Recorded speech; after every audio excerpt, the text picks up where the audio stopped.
गहरे जंगल के एक पुराने पेड़ पर कालू नाम का एक कौवा रहता था। वह बचपन से ही बाकी पक्षियों से अलग महसूस करता था। उसकी चमकती काली पंखों वाली काया के कारण कई पक्षी उसे पसंद नहीं करते थे। तोता, मैना और कबूतर हमेशा रंग बिरंगे पंखों की बात करते और मजाक में कहते, कालू, तुम्हारी काली रंगत देखकर कोई भी तुम्हें सुंदर नहीं कह सकता। कालू को यह सुनकर बहुत बुरा लगता, लेकिन वह चुपचाप सह लेता। उसके मन में हमेशा एक सवाल रहता, क्या मेरी काली रंगत मुझे कमजोर बनाती है? एक दिन जंगल में एक बड़ी समस्या खड़ी हो गई। पास की नदी सूखने लगी थी और पानी की कमी के कारण सारे पक्षी परेशान थे।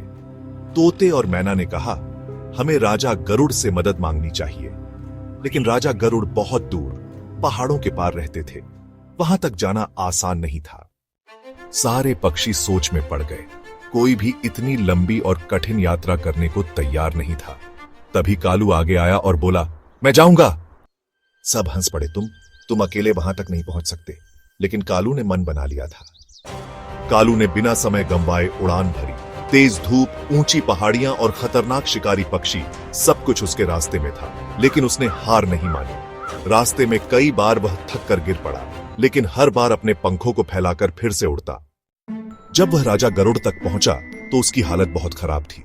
उसने थकी हुई आवाज में कहा, मुझे जंगल के पक्षियों की मदद चाहिए। पानी की कमी से वे सभी मर रहे हैं। गरुड़ उसकी हिम्मत देखकर प्रभावित हुए। उन्होंने तुरंत जंगल में बादल लाने का आदेश दिया और कुछ ही घंटों में बारिश शुरू हो गई। जंगल फिर से हरा भरा हो गया और नदी पानी से भर गई। जब कालू वापस लौटा तो सारे पक्षी खुशी से झूम उठे। तोता, मैना और कबूतर, जो कभी उसका मजाक उड़ाते थे, अब गर्व से बोले, हमने तुम्हें गलत समझा कालू। तुम्हारी हिम्मत और मेहनत ने हम सबकी जान बचाई।